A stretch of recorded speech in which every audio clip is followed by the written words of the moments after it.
बेटा एक बार चली गई तो चली गई, चाहे जितना भी सोच लो वापस नहीं आने वाली। उसके बदले कुछ अच्छा सोच लो, जैसे ये शायद कहीं काम आ जाए तो एक दिन बोल सकते हो टुकरा के मेरा प्यार। समझे? तो ये समझते हैं कि क्या कह रहा है कि कोई भी पॉलीगन हो उसके जितने एक्सटर्नल एंगल होते हैं उसको अगर आप सम करें तो उसका आंसर क्या आता है 360 डिग्री।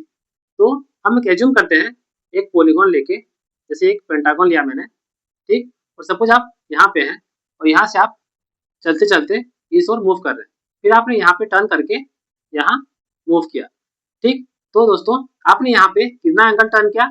आपको लगता होगा कि आपने ये बड़ा एंगल टर्न किया, लेकिन एक्चुअली ऐसा होता नहीं है। आप सपोज इस तरह मूव कर रहे हैं और आपने यहाँ सीधा जाते हुए एक हल्का सा इस ओर टर्न किया, ठीक। तो आपने हल्का सा टर्न किया, तो क्या आपने इतना बड़ा एंगल टर्न किया? नहीं, आपने एक्चुअली ये छोटा सा एंगल इतना टर्न किया। अगर आप दोस्तों इस तरह जा रहे हैं और आपने बैकवर्ड इस तरह टर्न किया तो आपने सीधा जाके एक बड़ा एंगल से टर्न किया, यहाँ पे आपने एक्चुअल में ये एंगल टर्न किया। उसी तरह इस केस में आपने कितना टर्न किया?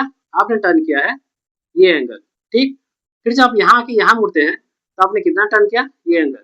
यहाँ से यहाँ जाने पर ये एंगल, फिर यहाँ से यहाँ जाने पर ये एंगल, और फाइनली आप यहाँ पहुंच जाते हैं। जब यहाँ पहुंच जाते हैं तो आपने एक्चुअली एक सर्कल मूव किया है, ठीक। एक सर्कल का ये पूरा एंगल कितना होता है? 360 डिग्री। इसीलिए हम जब भी हर एक्स्ट्रा एंगल को ऐड करते हैं तो आपका सम कितना आता है? 360 डिग्री। इसको हम और एक तरीके से भी समझ सकते हैं, आपका एक inter angle plus extra angle कितना होता है? 180 डिग्री। तो हम यहाँ लिखेंगे I plus E is equal to 180 degree.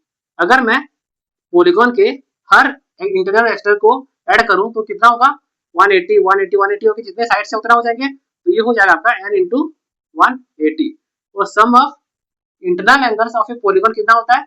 ये आपको पता है formula, n minus two into 180 degree, ठीक। हमें एक्सटर्नल एंगल का नहीं मालूम, हम इसको एज्यूम करेंगे ई बोल के, तो लेट इसको ई ले लेते हैं, ठीक। इसको अगर हम सॉल्व करते हैं तो ये क्या हो जाएगा? n into 180 degree minus 360 degree plus E is equal to n into 180 degree. ये आपका कट गया। दिस इंप्लाइज ई, जो कि आपका हर एक्सटर्नल एंगल का सम इज इक्वल टू कितना आया? 360 डिग्री।